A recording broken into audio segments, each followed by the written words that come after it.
Bienvenue si vous nous rejoignez dans 64 minutes, c'est l'heure de votre grand angle.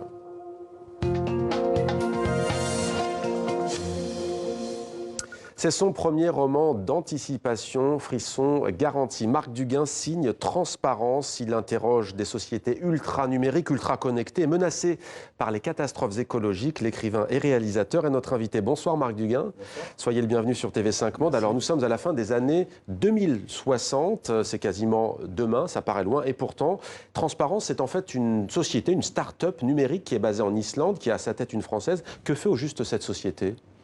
Alors, à l'origine, c'est une société qui récolte des données sur les individus pour pouvoir les transmettre, en particulier dans le cadre des relations conjugales, ou en tout cas espérer être conjugales.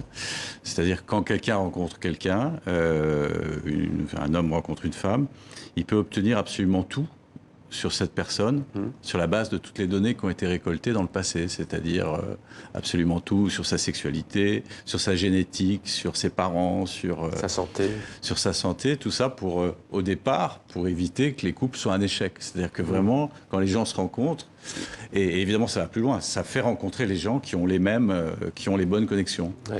Et à partir de là, c'est une... donc à partir de ce système de récolte des données absolument colossal, elle arrive à synthétiser un être humain, en fait, et à recréer ce qui est la partie d'émotion, la partie d'intellect, etc. Et à partir de là, elle part dans un projet absolument dément. Alors, la présidente de cette société Transparence est française. Alors, elle meurt, hein, elle est assassinée. Et au même moment, la société s'apprête à commercialiser le programme Endless. On ne va pas tout raconter, on s'arrêtera peut-être là. En quoi consiste ce programme ?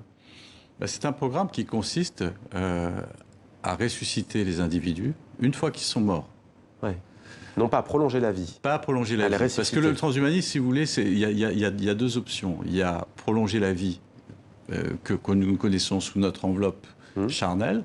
C'est augmenter l'espérance de vie. Augmenter l'espérance de vie, augmenter l'intelligence, augmenter plein de choses. C'est ce qu'on appelle l'homme augmenté. Ouais. Et puis, il y a une deuxième solution, en tout cas une deuxième, on va dire, une deuxième direction, qui est de créer un homme synthétique. C'est-à-dire un mélange de robots, mais de robots à forme humaine, ouais. et en même temps d'intelligence artificielle. Donc dans une nouvelle enveloppe, dans une nouvelle enveloppe. Ouais. Mais ça reste le même individu. Ça reste le même individu.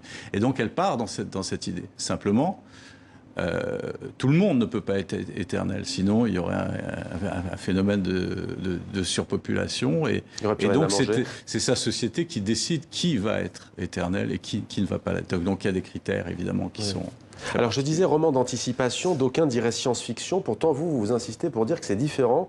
La science-fiction c'est un délire imaginatif, on se projette d'une façon poétique, dites-vous c'est plus débridé, et le roman d'anticipation ? Mais le roman d'anticipation, finalement, c'est quoi? C'est ce qui se passe aujourd'hui et qu'on étire.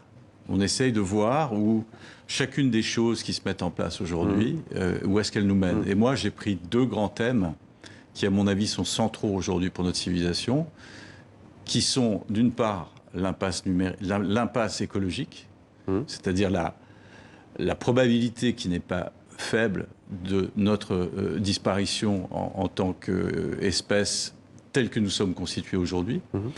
Et de l'autre côté, la révolution numérique. Et où est-ce que cette révolution numérique va nous conduire? Et jusqu'où? Donc on part de faits réels et on voit jusqu'où ça peut aller en fait. On part des grandes tendances aujourd'hui, des grandes tendances qui sont de mon point de vue, incontestables, et on les amène jusqu'à leur paroxysme. Vous avez expliqué les deux formes du transhumanisme, mais c'est aussi la recherche de l'éternité au fond. Qu'est-ce que ça dit selon vous de nos sociétés ? Ben c'est la vraie question du transhumanisme, si on y regarde de près, c'est l'homme qui dit « je veux être Dieu ». Il y a eu la recherche de Dieu pendant des siècles et des siècles. L'homme s'est constitué avec la recherche de Dieu. Et là, maintenant, c'est de dire carrément « non mais Dieu, c'est pas la question, puisque c'est nous ». Et nous, l'éternité qui était promise, vous savez, dans les religions, en fonction de votre comportement sur Terre, l'espérance de l'éternité dans le paradis, etc., c'est fini. le paradis, c'est ici. La technique est là pour le faire. Et la technique est là pour le faire. Et donc, l'homme est Dieu. Alors, Russ Fox est canadien, il est habitant de Vancouver. On ne sait pas s'il se prend pour Dieu. En tout cas, Radio-Canada, notre partenaire, l'a rencontré et vous allez le voir, il a développé des capacités physiques qui rattrapent la science-fiction. Pour rentrer chez lui ou faire démarrer sa moto, cet homme n'a pas besoin de porte-clés. Reportage. Pour rentrer chez lui, cet homme n'a pas besoin de son trousseau. Un implant greffé dans sa main lui sert de clé. After you. Thank you. À 36 ans, Russ Fox a transformé son corps une centaine de fois. Sa langue est fourchue, la moitié de son visage est tatoué aux ultraviolets. Il a des cornes en silicone et un scarabée en 3D implanté dans sa main. À ces métamorphoses corporelles s'ajoutent des capacités physiques surprenantes. Il n'a qu'à bouger sa main gauche pour déverrouiller son meuble et son véhicule. Pour ça, Russ Fox se sert de 2 puces un peu plus grandes qu'un grain de riz, implantées sous sa peau. Les implantés comme lui peuvent en plus stocker des données sur leurs puces et les transférer sur leur téléphone. Russ et son amie Rebecca s'échangent le lien d'une vidéo YouTube, mais ils pourraient aussi stocker leur journal intime, leur testament ou encore des informations sur leur état de santé. Russ Fox a aussi développé un 6e sens grâce à l'aimant situé sur son annulaire gauche. Let's say, for example, there was 2 wires. One of them is live with electricity, one is not. I would be able to bring my hand near them, and I can tell which has electricity and which does not. L'idéologie dont Russ Fox se revendique s'appelle le transhumanisme, un mouvement qui a pris de l'ampleur depuis les années 2000. On n'est plus du tout avec le transhumanisme dans l'idée de changer politiquement le monde. On est au contraire dans l'idée de se changer soi-même. Ce courant futuriste souhaite que les avancées technologiques transcendent les limites biologiques de l'être humain pour devenir des surhommes. Je pense que c'est le symptôme un peu d'un renversement de société, d'un renversement historique. Pour le sociologue, ce type d'idéologie ne fera que creuser les inégalités sociales. On voit bien que dans une société où il y a un culte de la performance assez grand, la liberté de refuser ces avancées, ça devient difficile. Transhumanism is important to me because I like the idea of upgrading myself, enhancing myself in different ways. So that way I can interact with the world around me in more ways and I can increase my sensory capabilities. Le milieu dans lequel évolue Monsieur Fox peut paraître extrême, mais nous est-il si lointain ? Le téléphone, c'est déjà une forme effectivement d'extension, mais on regarde d'autres types de prothèses en fait qu'on utilise, mais c'est vrai que ça pose la question, moi c'est ça que je vois, c'est que finalement le phénomène transhumaniste ou le phénomène de transformation du corps humain, c'est déjà une logique qui est déjà à l'œuvre. Caressant le rêve de l'immortalité, les transhumanistes remettent en question notre mode de vie.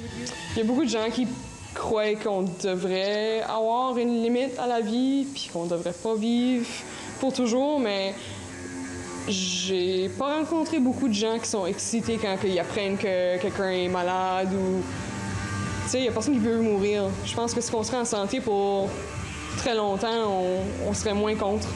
En plus de décupler leurs capacités physiques, certains transhumanistes souhaitent ouvrir l'ultime porte de la vie éternelle.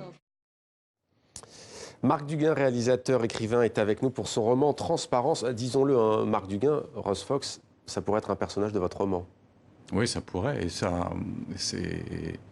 Et j'ai bien peur que des personnages de mon roman deviennent des personnages réels très rapidement. Qu'est-ce que ça vous inspire, ce qu'on vient de voir? On a le sentiment d'avoir au fond un homme entouré, avec une vie épanouie. C'est un choix de vie? Ben, c'est exactement l'idée que je développe dans le livre, c'est-à-dire que c'est tout connaître sur soi-même. Et donc pour tout connaître sur soi-même, il faut être pucé, il faut être capable de recueillir toutes les données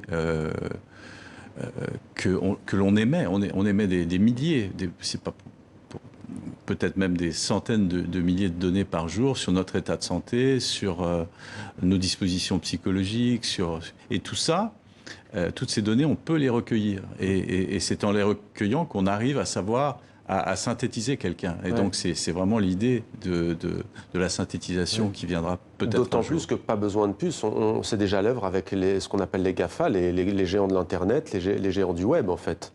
Bah, c'est eux qui ont orchestré tout ça, c'est les géants du web.